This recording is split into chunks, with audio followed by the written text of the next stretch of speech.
Тараган аудио боюнча Ташиевдин уулу түшүндүрмө берди. УКМКнын мурдагы төрагасы Камчыбек Ташиевдин уулу Таймураз Ташиев социалдык тармактарга тараган аудио жазуу боюнча Регион ТВ телеканалына комментарий берди. Ташиевдин айтымында ал заводду сатып алган. Ал жерде эч кандай завод болгон эмес. Аны мен 2022-жылы сатып алгам. Тартып алды деген нерсе болгон эмес. Болушу да мүмкүн эмес эле. Так канча төлөгөнүм эсимде жок. Бул жол менен $470 000 алгам. Экинчиден, ал жерде завод эмес, ордунда темир тезектер бар болчу. Ал жерди бузуп мектеп салалы деген ниет болгон. Анын ээси кымбат сатам дегенинен ортого Бакыт Төрөбаев түшүп, баасын түшүрүп берген. Дүкөн боюнча айтсам, аталган жер тилкеси менен ортосу 3-4 үй. Ал жерге балдар аянтчасын куралы деген максатыбыз бар болчу. $80 000 сатып алгам. Азыр биздин үй бүлөбүзгө карата каралоолор болуп жатат, деп билдирген Ташиев. Буга чейин социалдык тармактарда Айыл чарба министри Бакыт Төрөбаевдин эркин аттуу адам менен телефондон сүйлөшүүсү делген аудио тараган. Анда Төрөбаев менен сүйлөшкөн адам Таймураз Ташиев заводду тартып алды деп айтканын угууга болот. Булак Супер KG. Элия Канымкуловна эл жерине кызмат кылган, эл үчүн чын дили менен күйгөн жагынан Камчыбек Кыдыршаевич көпчүлүккө жакшы үлгү боло алды. Карапайым элдин үмүтүн актай алган, жардам сурап келгендерди сумсайтпаган, чечкиндүү, жакшы сапатын баарыбыз жакшы билебиз. Албетте жакшы кишини сөзү ээрчийт, түшүнөм, бирок Кудайдын улуу күнүндө эрте туруп жасаган тилегиңерди, мээнетиңерди текке кетирбей, сабырдуу болууга үндөйт элем. Бирөөнүн артынан жамандагандан эчтеке таппайсыңар деги. Ушак ташканга мынча апыртманы кайдан эле таба бересиңер? Орозодо күнөөгө батпагыла, деп жазат ал өзүнүн Facebook баракчасына. Бактыгүл Иманбек кызы, башты ортуп жибердиңер эй. Түшүнгөнү деле түшүнмөксүн, билгени деле билмексен, анткорлонуп эле чурулдап жатасыңар да. Президент өзү айтты го, жеке мамиле бул жеке мамиле, мамлекеттин иши ага аралашпаш керек. Досум ден соолугун карасын, калганына мыйзамдуу чаралар көрүлөт деп.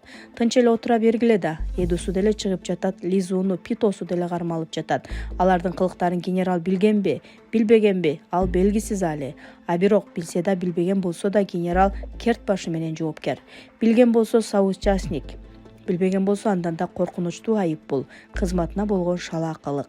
Президент генералга ишенип, бир мамлекеттин ага кошумча бизнесмендердин элдин коопсуздугун колуна карматты.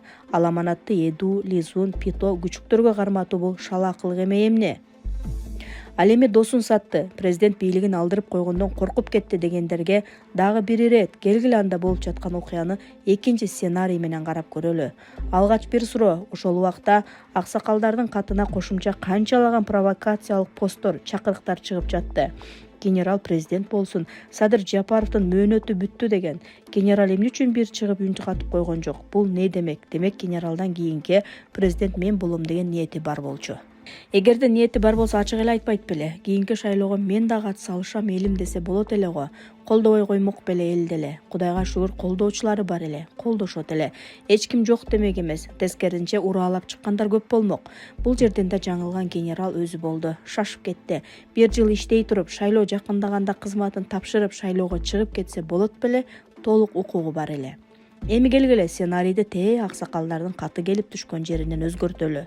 Мейли дейли, президент генералды иштен албасын.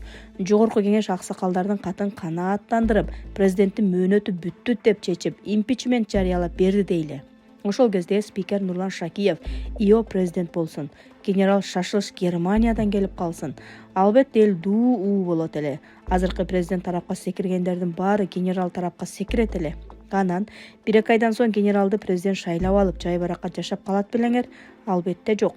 Андай болсо ошол катты жогорку кеңеш талкуулап жатканда эле укмуш чоң ызы-чуу чыкмак. Кошуналар баш болуп, Россия, АКШ, Бириккен Улуттар уюму төш болуп, биздин саясатка аралашат эле. Тышкы саясат өзүнчө кайнап, ичибиз өзүнчө кайнамак.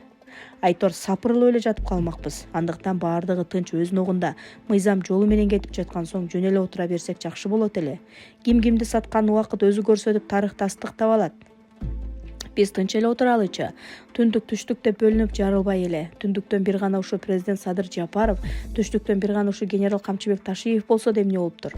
Көзүңөрдү чоң ачып карасаңар, эки достон башка деле толгон токой түштүктүн да, түндүктүн да кыйындар отурат. Бийликтин так гана чокусунда. Дүйнө жүзүндө укмуш өзгөрүүлөр, дүйнө жүзү алдыңкы 100 жылдык менен жашап жатса, биздин жеткен деңгээлибиз илгерки эле кокту колот күнгөй тескей, деп жазат Бактыгүл Иманбек кызы өзүнүн Facebook баракчасына. Айпери Нурбекова, ар бир добуш маанилүү дейбиз.